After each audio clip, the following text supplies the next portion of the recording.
So finally, dumating ng iyong iPhone 14 series. Be it iPhone 14, 14 Plus, 14 Pro, 14 Pro Max, as long as it's an iPhone, welcome to this video.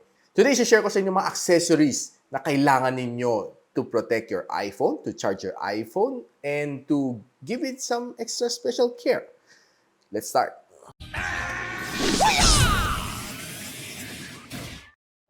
So hi guys, ako pala si Richmond ng Gadget Sidekick and welcome back to my channel.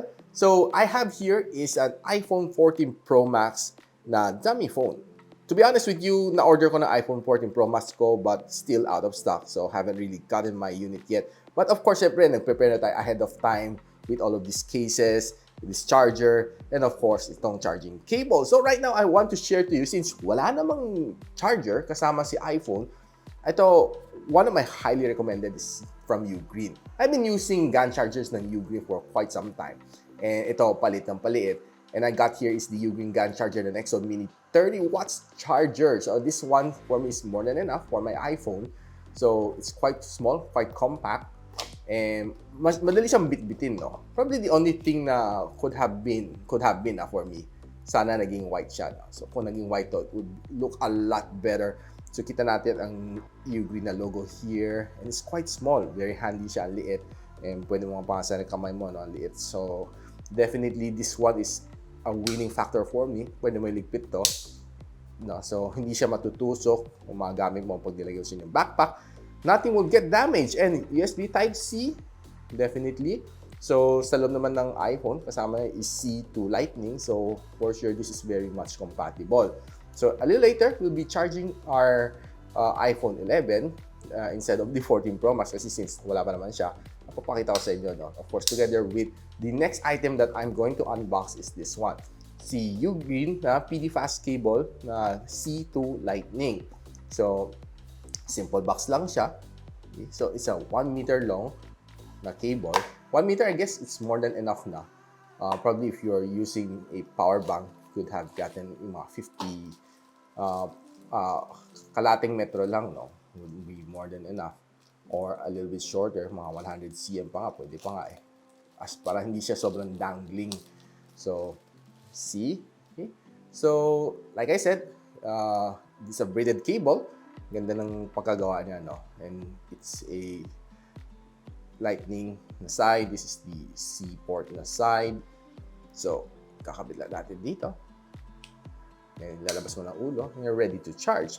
So, right now, I have my iPhone 11. And pretty soon, I'll be making a video to show you na itong iPhone 11 is still good for 2022. I'll tell you the reasons why this is still good and still up to date. Good for everyday usage, good for your TikTok, social media, taking videos. Kayang-kaya pa niya, pati gaming. So, stay tuned. Don't forget to subscribe and like this. Don't forget to subscribe and hit that notification bell para ma-update kayo once na na-upload ko ang reasons bakit okay pa rin iPhone 11 for 2022. And so, charge muna natin. So, I have here is one of my trusted na extension cord. This is from Omni. So, you can get this from Bright Source Philippines. I'll be posting the link ng Facebook nila on the description below. It's kanila ko nakuha ito. No? It's definitely a very heavy-duty extension cord, no? And pati yung wire niya kapal. So, yeah, one of my really trusted na pagdating sa ilaw, si Omni talaga is one of my go-to na brands. No? So, kapitan natin to. Okay. Next is to simply plug in this lightning cable. Yan, so kita natin si charging. Okay, so, quite fast naman. Na-try na natin mag-charge nito. It is giving it a 30 watts pero ang kaya naman ng intake ng mga iPhones is at the most is 25 watts. So, I guess it's more than enough to fast charge all of your iPhones in no time. Itong UGREEN na Nexo 33 watts na mini charger. So, let's just unplug it. Right now, papakita ko sa inyo is yung mga nahanda kong cases. No? So, there's a lot of protective cases na nabili natin. So, quite excited. So, this one is the Classy Clear Magnetic Protective Case for Pro Max. We have some tempered glass din na pinipare natin ahead of time, no? So, this is a full coverage na pang 13 Pro Max / 14 Pro Max kasi same lang naman ang kanyang itsura. Then I have another case over here, which is a clear crystal airbag case for iPhone 40 Pro Max. I also have this liquid silicone phone. I also have this liquid silicone phone case for iPhone. I also have this liquid silicone phone case for iPhone 14 Pro Max. And the last one here is another tempered glass na full HD. And the last one here is a full screen HD na phone protection for 14 Pro. And the last one here is the full screen na HD na pang protect na aking screen for 14 Pro Max. Buksan natin. Start off with this one. So I'll be showing you lang itsura nila. No? I won't be able to apply it sa dummy ko kasi since it's a dummy, masasayang lang aking tempered glass. No? But at least I'll show you kung ano itsura niya para may idea kayo once na bibili kayo ng ano. But of course, everything I'll be posting on the link below para makapagbili kayo no? This coming 11/11. So, opening. Ganda ng packaging nila. See?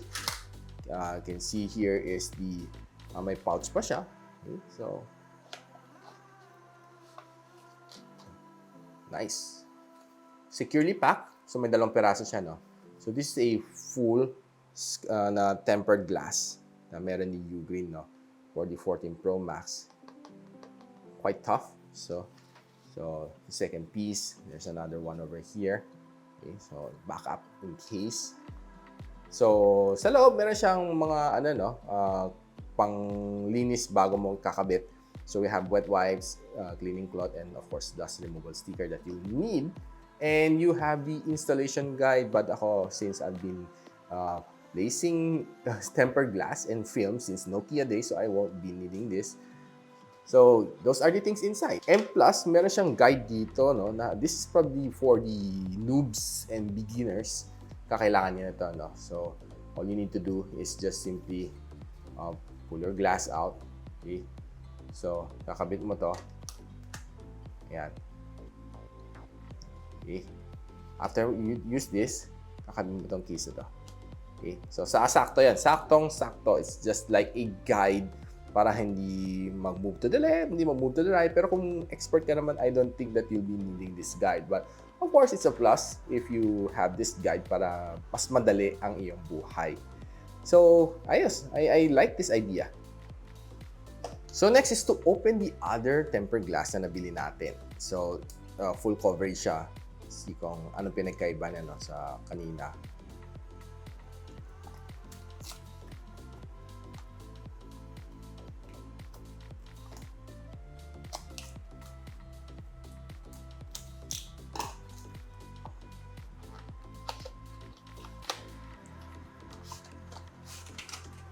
Packaging. Ang tawag natin dito is may privacy na. So, yung mga sumisilip sa gilid na kung anong mga tinatype mo sa iyong phone, this would prevent them from doing so. So, yeah, another great alternative. So, parang nakatint lang iyong phone, no? So, same din. Kakabit mo lang to. Just make sure lagay mo yung top sa top. So, ito. Kakabit mo lang siya. It's easy peasy. Then, kakabit mo lang siya. Ano lang. So, it's easy as that. So, you're done with this one. Now, next is to check the cases that we have here. So, phone protected cases. So, guys, by the way, don't forget to check them out. I'll be posting the official link on the description box below, especially this coming 11/11. So, I'm pretty sure naka-specially marked down to mga item na naka-sale. So, yeah, don't forget to check the link sa description natin. So, opening this one. So, kita natin there's the Magsafe sa likod. So, looks kind of cool. So, slap lang natin siya sa likod natin, no? Yan. So, ganito. So, it kind of look a little bit more of the nothing phone type. So, may ring siya dito. And kind of looks nice. And, of course, ang color niya is transparent. So, I love the way it is. And it's looks so durable. And you have the UGREEN logo over here sa ilalim. Very sakto yung mga perforation ng mga butas niya, no? Hindi siya isang linyang buo, but instead, small tiny holes just to fit yung mga loudspeaker sa ilalim, no? And the Type-C port is also, the lightning port is also specially crafted para hindi maipit, no, ang iyong charging cable. There are some really bad cases na hindi mo may saksok yung cable kasi pangit ang pagkagawa. And dito on the side, yung kanyang ringer, and of course volume rocker, saktong-saktong gawa na. Pretty nice, pretty nice. So we're down to last two case dito.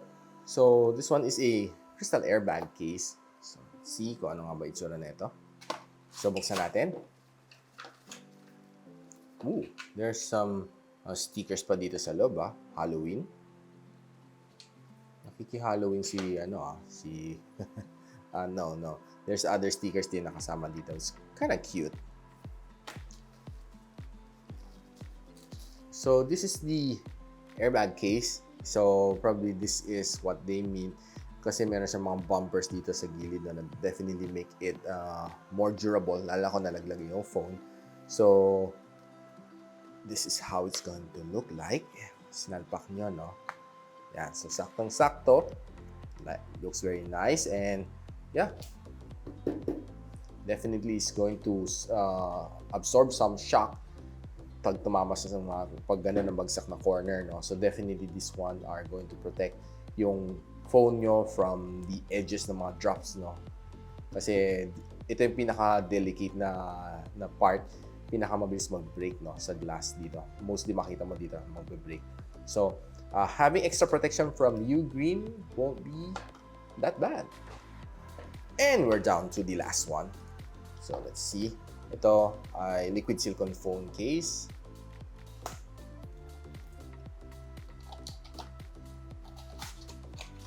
Okay, so color black ang kanyang color.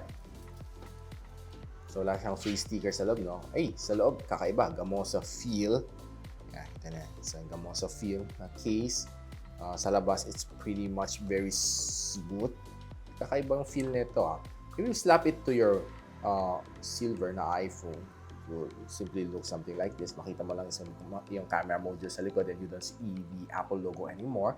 So there are some people who like ganito para mas discreet, hindi masyado agaw tingin, no? So this definitely would be the one to go. Color black and try natin press mga button, no? Okay naman, snappy naman mga buttons niya. So yeah. So some of the people likes yung mga hindi masyado agaw tingin, but some people simply just like to flaunt their iPhone. So the crystal case would be better suited for you. But if you're the type of person who likes good phones like the iPhone, but you don't want to let people know na meron kang iPhone, so yeah, this is probably a good case alternative made tailored suit just for you. So guys, you've seen all of the accessories na meron natin in preparation for my iPhone 14 Pro Max arrival. So medyo excited lang tayo. So hey guys, you can check them out sa UGREEN official store na I'll be posting on the link below. And of course, don't forget to check them out this coming Lazada 11/11 sale.